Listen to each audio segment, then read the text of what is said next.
জান্নাতুল ফিরদাউসি নুজুলা খালিদিনা ফিহা লা ইয়াবগুনা আনহা হিওয়ালা।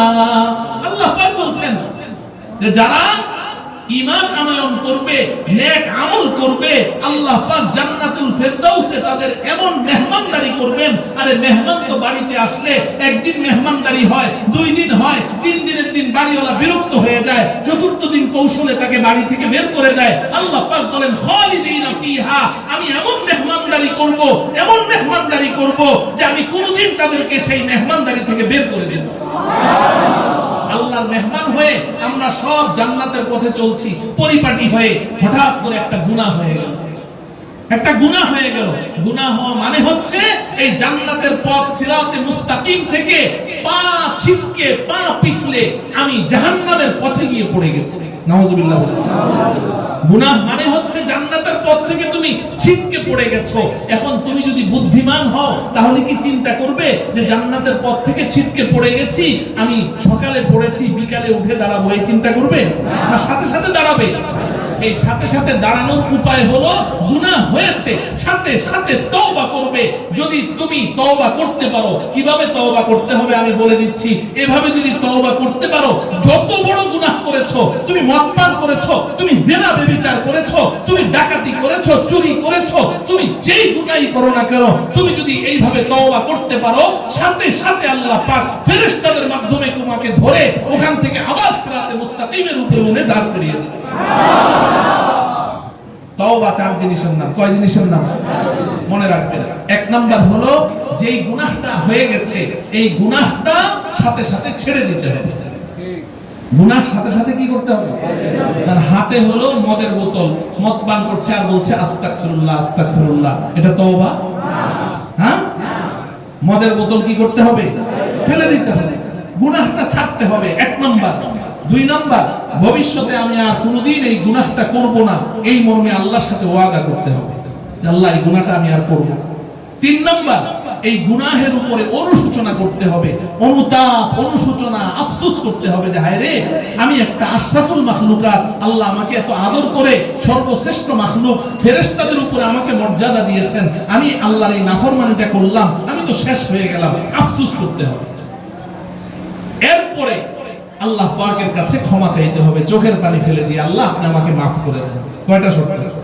4টা। 1 নাম্বার, গুনাহ ছেড়ে দিতে হবে। 2 নাম্বার, ভবিষ্যতে করব না এই মর্মে ওয়াদা করতে হবে। 3 নাম্বার, এই গুনাহের উপরে আফসোস করতে হবে, আক্ষেপ করতে হবে। 4 নাম্বার, এবার চোখের পানি ছেড়ে আল্লাহর কাছে ক্ষমা চাইতে হবে। ও আমার যুবক ভাইয়েরা শুনো, নবীজি বলেছেন, নবীজি কোনোদিন মিথ্যা বলেননি। নবীজি বলেছেন এইভাবে তুমি তওবা করো, এইভাবে তওবা করো। সাহাবায়ে কেরাম জিজ্ঞাসা করলেন, ইয়া রাসূলুল্লাহ, তওবা করি, তওবা তো ভেঙে যায়। তওবা করি, তওবা কি হয়ে যায়? ভাঙে না? আপনাদের তওবা ভাঙে না? সাহাবায়ে কেরাম বলছেন, ইয়া রাসূলুল্লাহ, তওবা করি, তওবা তো ভেঙে যায়। নবীজি সাল্লাল্লাহু আলাইহি ওয়াসাল্লাম বলেন, ওয়া ইন আদা ফিল ইয়াউমি 70 মাররাতান। ও আমার সাহাবী শুনো, তুমি তওবা করো, তওবা ভেঙে গেছে, আবার গুনাহ করেছো, আবার তওবা করো, তওবা ভেঙে গেছে, আবার গুনাহ করেছো, আবার তওবা করো।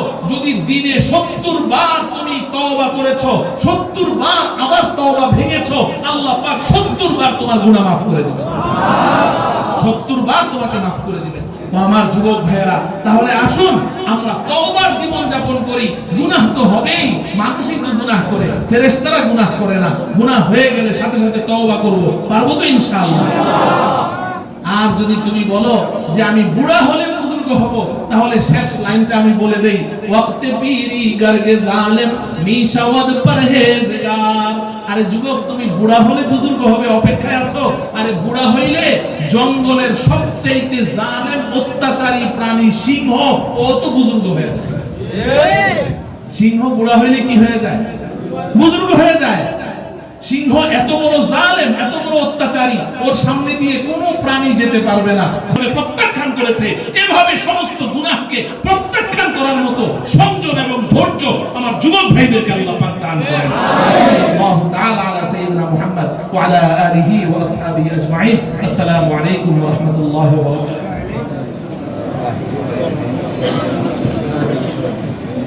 গুরুকে সৃষ্টি করে আল্লাহ রাব্বুল আলামিন প্রথমে একটি জগতে বসবাস করতে দিয়েছিলেন, ওই রূপগুলোকে আমাদের, ওই জগৎটাকে বলা হয় আত্মার জগৎ, রূহ জগৎ, আলমে আরওয়াহ। আলমে আরওয়াহ, রূহ জগৎ। এই আত্মার জগতে আমরা সবাই একসাথে একত্রে বসবাস করেছি। আব্বাজান হযরতে আদম থেকে নিয়ে কিয়ামতের পূর্বক্ষণে সর্বশেষ যে মানুষটি জন্মগ্রহণ করবে, সমস্ত মানুষের রূহ এবং আত্মাগুলো আমরা সবাই একসাথে একত্রে ওই রূহ জগতের বাসিন্দা ছিলাম। কিন্তু আল্লাহ রাব্বুল আলামিন আমাদেরকে ওই রূহ জগতে রেখে দেননি, যখন যাকে ইচ্ছা রূহ জগৎ থেকে বের করে দিয়েছে। রূহ জগৎ থেকে বের করে আল্লাহ রাব্বুল আলামিন আমাদেরকে দ্বিতীয় আরেকটি জগতে এনেছেন। ওই জগৎটির নাম আলমে আরহাম তথা মাতৃগর্ভ জগৎ। রূহ জগৎ থেকে পিতার ঔরসের মাধ্যমে আল্লাহ পাক আমাদেরকে মায়ের গর্ভে নিয়ে এসেছেন।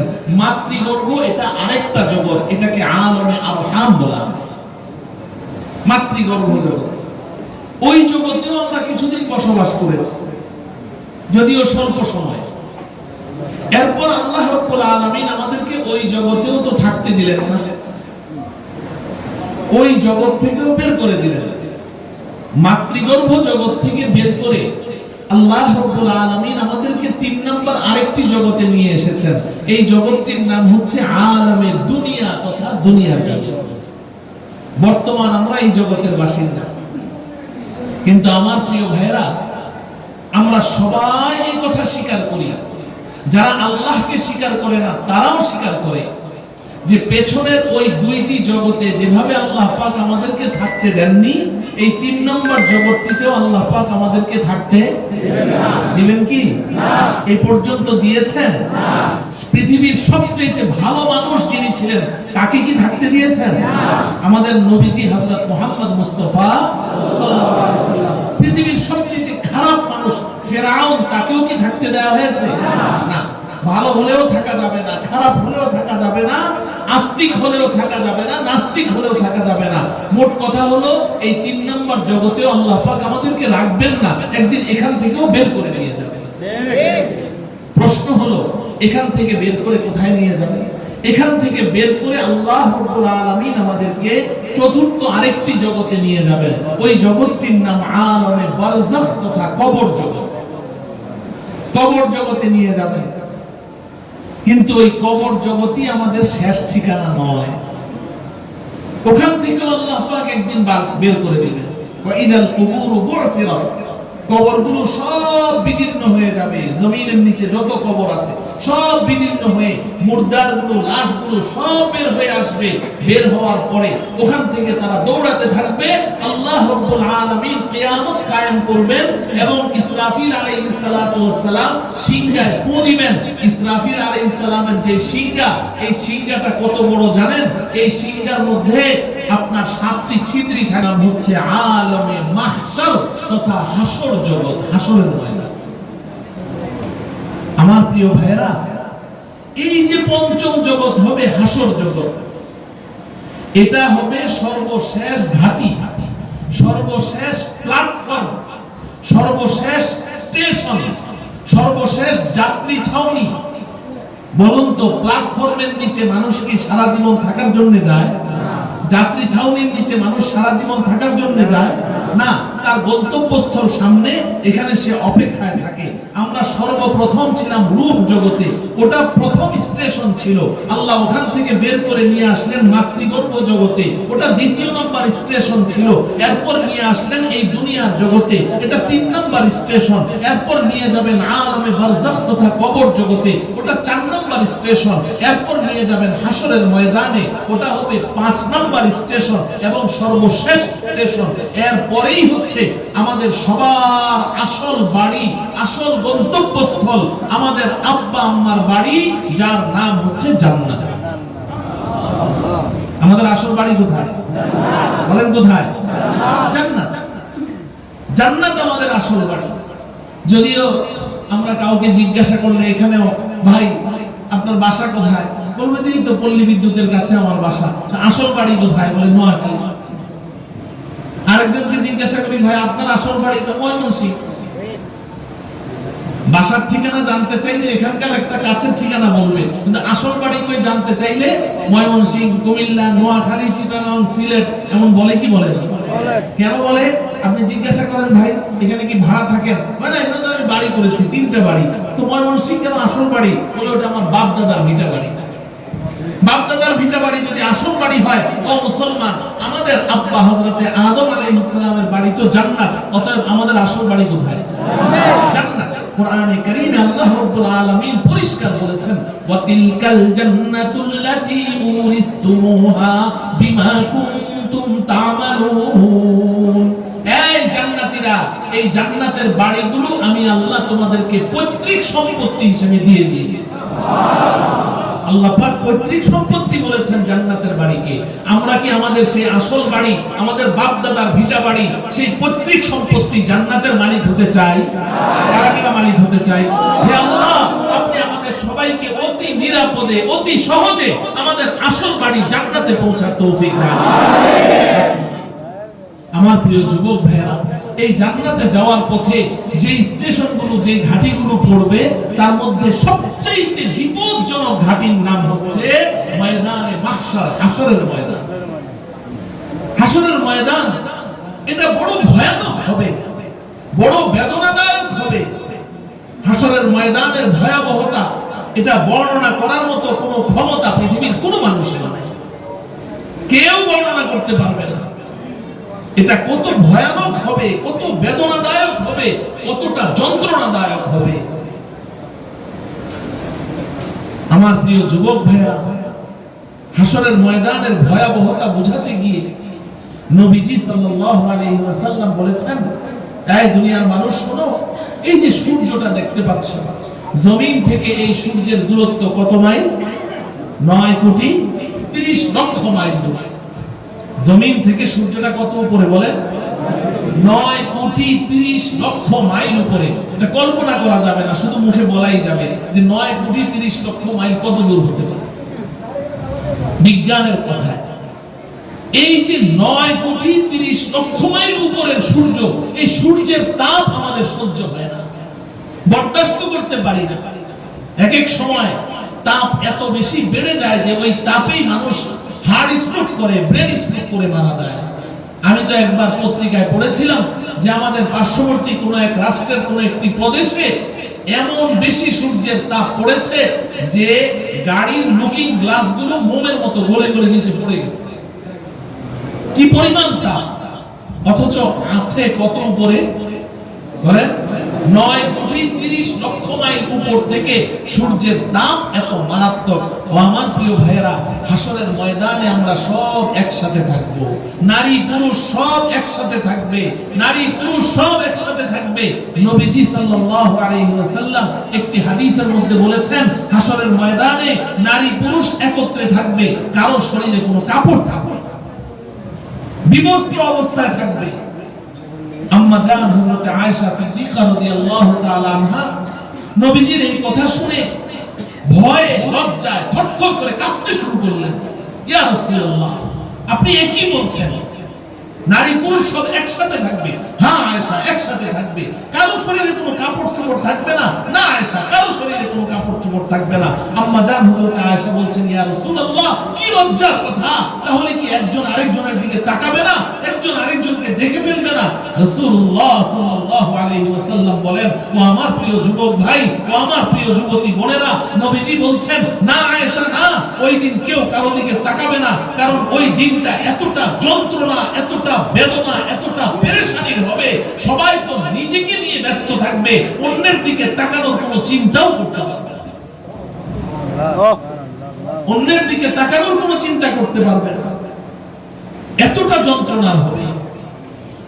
নবীজি সাল্লাল্লাহু আলাইহি ওয়াসাল্লাম বলেন, এই ময়দানের মধ্যে যখন সব একসাথে একত্রে থাকবে, আল্লাহ রাব্বুল আলামিন তখন সূর্যকে নির্দেশ দিবেন, নিচে নেমে আয়।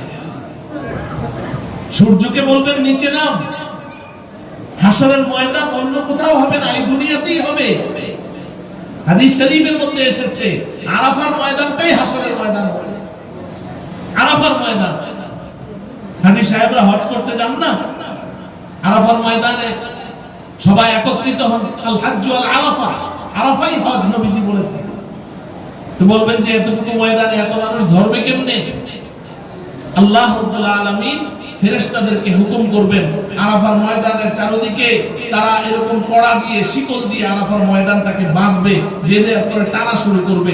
রবার্ট টানলে যেভাবে বড় হয়, আরাফার ময়দান এরকম লম্বা হতে হতে এত বিস্তীর্ণ হয়ে যাবে যে পৃথিবীর সমস্ত মানুষ ওখানে একত্রিত হবে। সমস্ত মানুষ যখন একত্রিত থাকবে, ওই সময় আল্লাহ রাব্বুল আলামিন হুকুম করবেন সূর্যকে নিচে নামতে। সূর্য নামতে থাকবে 9 কোটি 30 লক্ষ মাইল উপরের সূর্য নামতে নামতে নামতে নামতে, ও আমার প্রিয় ভাইয়েরা, এক বর্ণনা মতে আমাদের প্রত্যেকের মাথার 1 হাত উপরে সূর্য চলে আসবে। 1 হাত উপরে সূর্য থাকবে।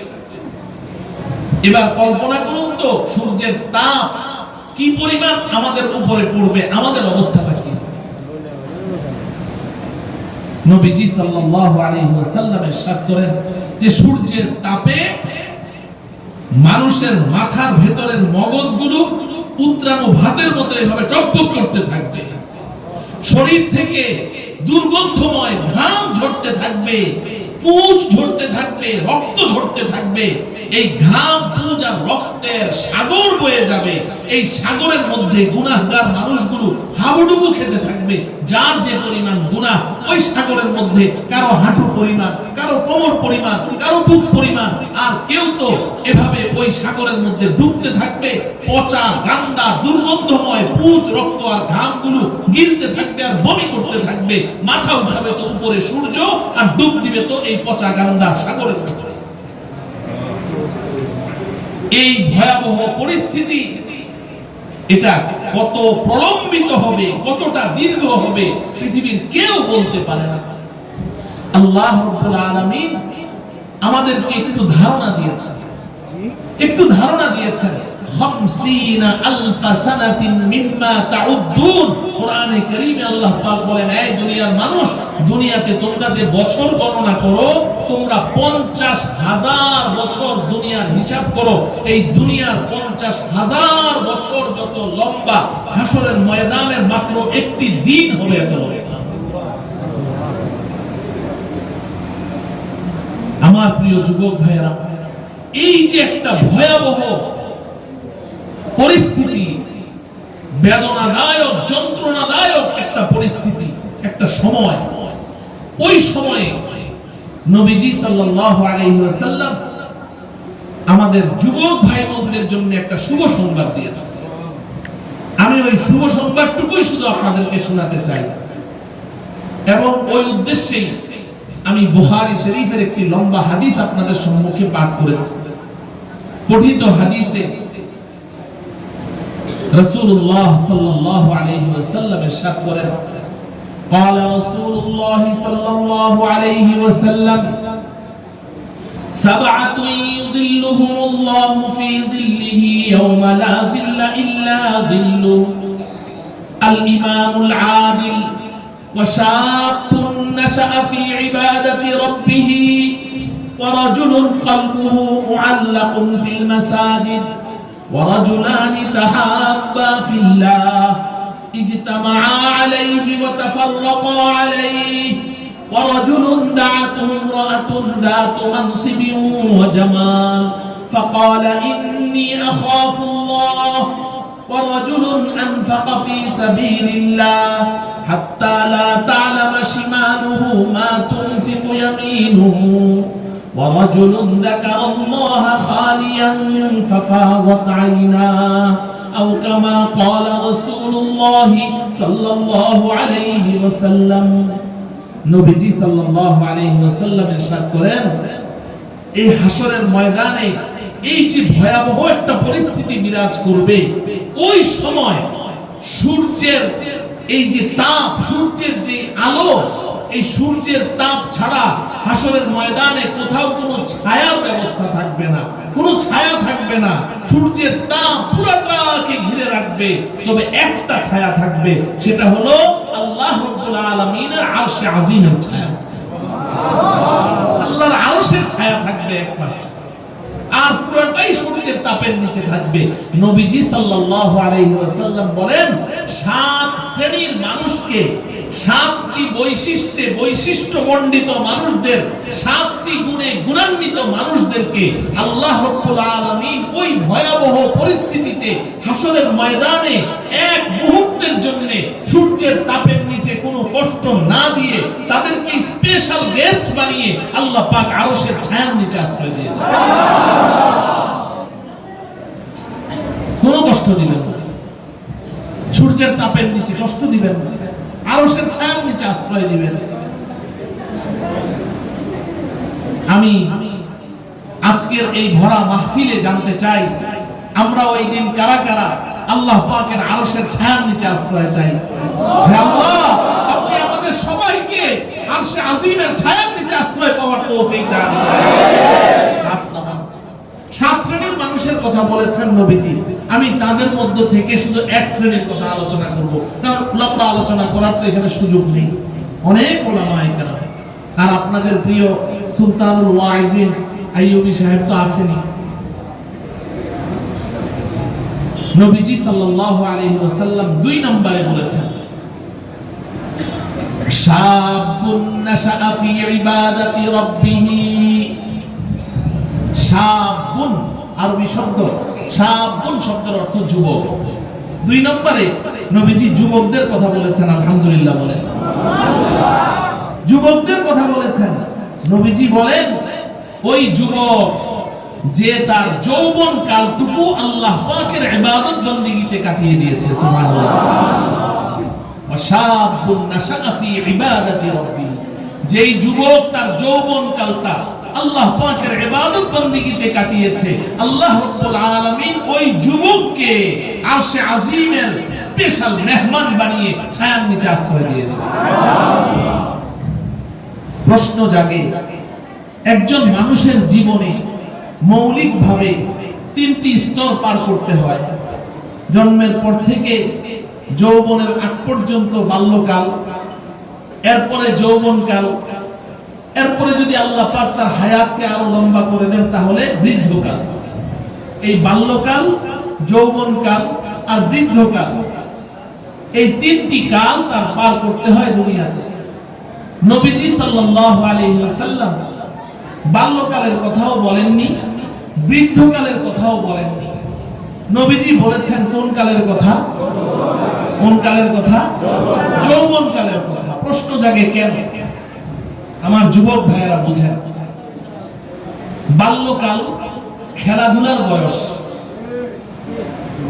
বালেগ হওয়ার আগ পর্যন্ত গুনাহ কি জিনিস বুঝে না, পাপের মজা বুঝে না, অশ্লীলতা বুঝে না। বাল্যকাল খেলাধুলা করতে করতে পার হয়ে যায়। আর বৃদ্ধকাল, বৃদ্ধকালে সব গুনার মজা বুঝে কিন্তু করার ক্ষমতা থাকে না, রুচি থাকে না, চাহিদা থাকে না। যখন বুড়া হবেন যুবক ভাইয়েরা তখন বুঝবেন। তখন আর এখন যে খুব গুনাহ করতে মনে চায়, পাপ করতে মনে চায়, এটা করতে মনে চায়, ওটা করতে মনে চায়, শয়তান যেদিকে ডাকে ডাকা লাগে না, ইশারা করলেই দৌড় দিতে মনে চায়। এই মনে চাওয়াটা আর বুড়া হইলে থাকবে না, ওই চাহিদা আর আকর্ষণ থাকবে না। তাহলে বৃদ্ধকালে গুনাহের মজা তো বুঝে, জানে, যেহেতু যৌবনকাল পার করে এসেছে, কিন্তু করার রুচি থাকে না, চাহিদা থাকে না, ক্ষমতা থাকে না। মাঝখানে রয়ে গেল যৌবনকাল।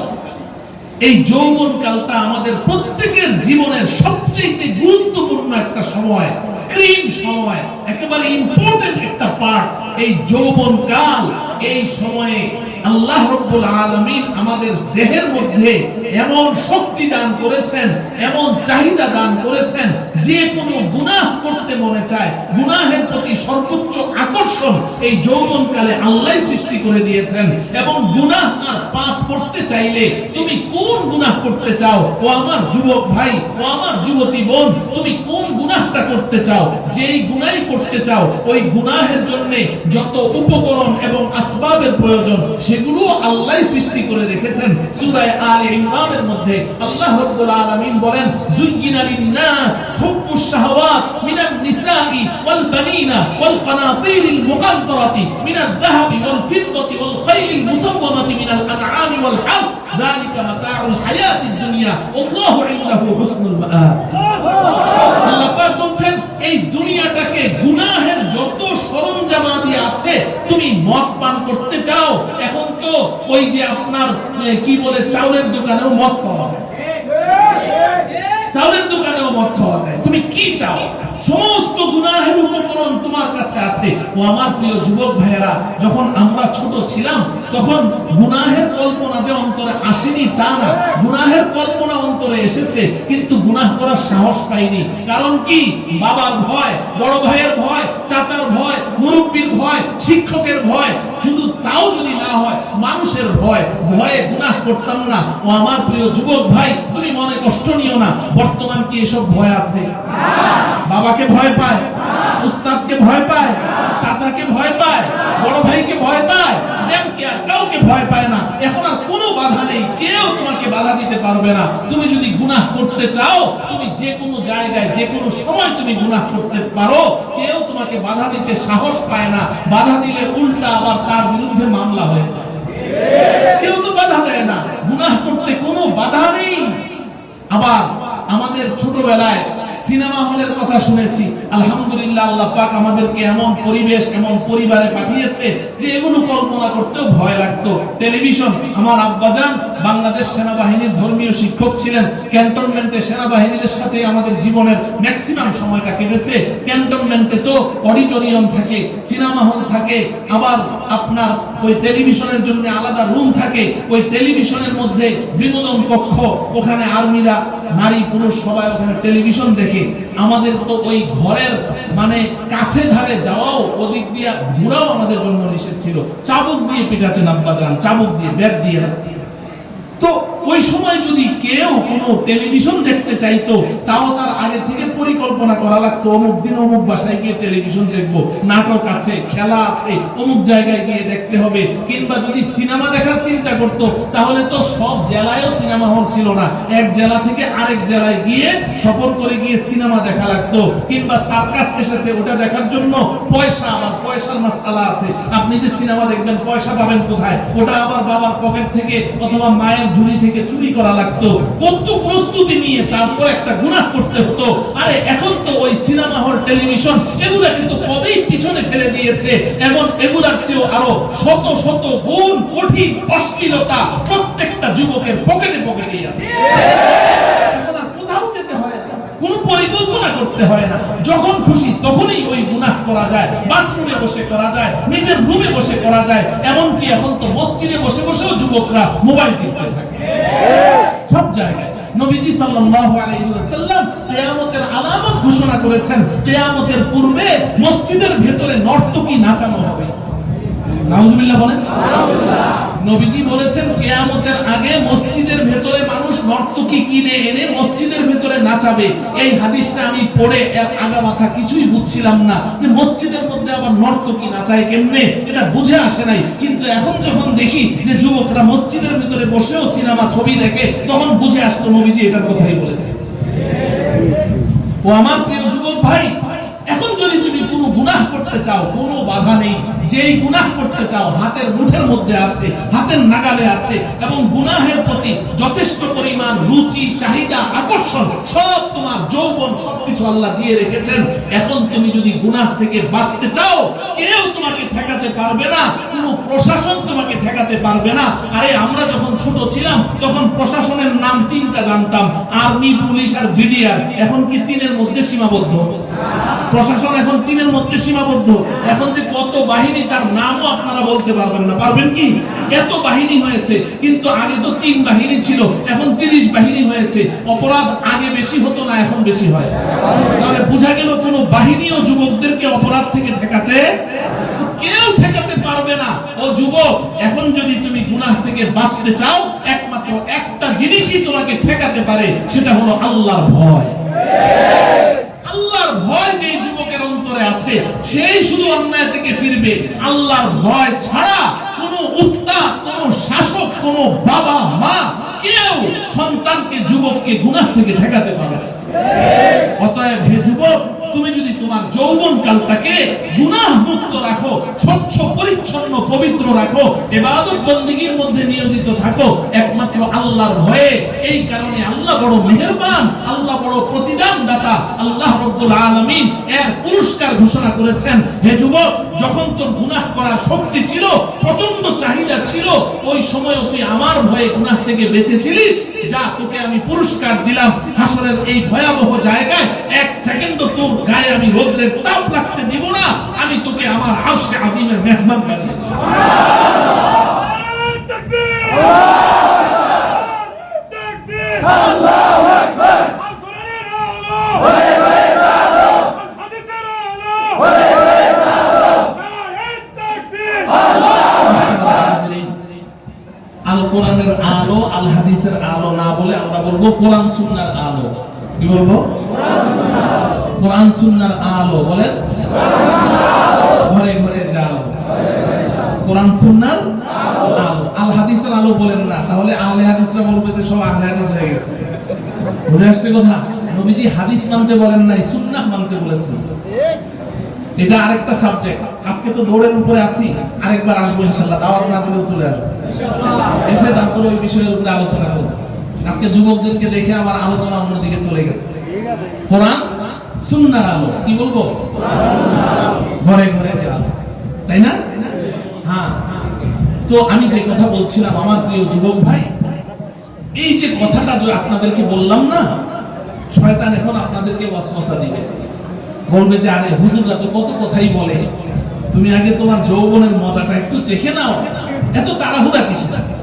শয়তান ওয়াসওয়াসা দিবে, এখন তো কেবল যুবক, আরো তো সামনে অনেক লম্বা সময় রয়ে গেছে, অতএব যৌবনের মজাটা একটু চাখো, যৌবনের উন্মাদনায় কিছুদিন নাচো, তারপরে যখন হুজুরের মতো সাদা দাড়ি হবে, যখন বুড়া হবা, তখন তুমি আল্লাহর ওলি হয়ে যেও, বুজুর্গ হয়ে যাও। শয়তান এই ধোঁকা দেয় কি দেয় না? বলে শয়তান ধোঁকা দেয়। এত তাড়াহুড়া কিসের? এজন্য দেখা যায় যদি যুবকদেরকে বলা হয় দাড়ি রাখো, ওই যে হুজুর এত তাড়াতাড়ি বিয়ে শাদী করি না, বিয়ে শাদী করার পরে যদি বলা হয় দাড়ি রাখো, ওই যে হুজুর বউ এত বড় যুবতী, দাড়ি রাখলে তো মানুষ আবার বলবে যে কি মেয়েকে নিয়ে যাচ্ছেন নাকি, পোলা মায়া হয় না এখন। এরপরে ছেলে মেয়ে হইলে যদি বলি দাড়ি রাখো, ওই যে হুজুর ছেলে মেয়ে এখনো বিয়ে শাদী দেই নাই, এখনই দাড়ি রাখো। এই শয়তান শুধু আগামীর চক্রে ফেলে রাখে, আগামীর চক্রে। শয়তান তোমাকে যুবক কখনো বলবে না যে দাড়ি রাখিস না। হে যুবক, শয়তান তোমাকে কখনো বলবে না নামাজ পড়িস না, শয়তান কখনো বলবে না রোজা রাখিস না, শয়তান কখনো বলবে না হজ করিস না। শয়তান বড় চালাক, সবচেয়ে বেশি জ্ঞানী, নবীদের পরে সবচেয়ে বেশি ইলম কার? শয়তানের। শয়তান বড় কৌশলী। শয়তান কখনো কোনো মুসলমানকে ইবাদত করতে বাধা দেয় না। শয়তান শুধু বলে আজকে দরকার নেই, কালকে দিস। আগামীর চক্রে ফেলে রাখে, আগামীর চক্রে বাধা দিবে না, কারণ জানে বাধা দিলে তো শুনবে না এবং ধরা পড়ে যাবে। যদি শয়তান আমাকে বাধা দেয় নামাজ পড়িস না, আমি তো বুঝে ফেলবো যে শয়তান আমাকে ধরেছে, তো বুঝতে দিবে না। এখন তুমি যদি অপেক্ষায় থাকো যে না আমি বুড়া হলে বুজুর্গ হয়ে যাব, বুড়া হলে আল্লাহর ওলি হয়ে যাব, তাহলে তোমাকে আমি শুনাই, এক কবি তোমাকে নিয়ে উপহাস করেছে। আমি না, কবি। কবি বলছেন, দর জওয়ানি তওবা করদন শিওয়ায়ে পয়গম্বরি, দর জওয়ানি তওবা করদন শিওয়ায়ে পয়গম্বরি, ওয়াক্ত পীরি গরগে জালিম মিশাওয়াদ পরহেজগার, ওয়াক্ত পীরি গরগে জালিম মিশাওয়াদ পরহেজগার। কবি বলেন, এই যুবক, যৌবন কালটাকে যদি তুমি তওবার সাজে সাজাতে পারো, কিসের সাজে? তওবা। তওবা। যৌবন কালটাকে যদি তুমি তওবা দিয়ে সাজাতে পারো, তাহলে তোমার হাসর হবে নবী রাসূলদের সাথে। এখন প্রশ্ন হলো তওবা কি? তওবা বললে আমরা বলি হুজুর আস্তাগফিরুল্লাহ, আস্তাগফিরুল্লাহ, এটাই তো তওবা না। আস্তাগফিরুল্লাহ মুখে পড়াই তওবা নয়, এটা তওবা করার একটা পন্থা। হাকিমুল উম্মাত মুজাদ্দিদুল মিল্লাত হযরত মাওলানা শাহ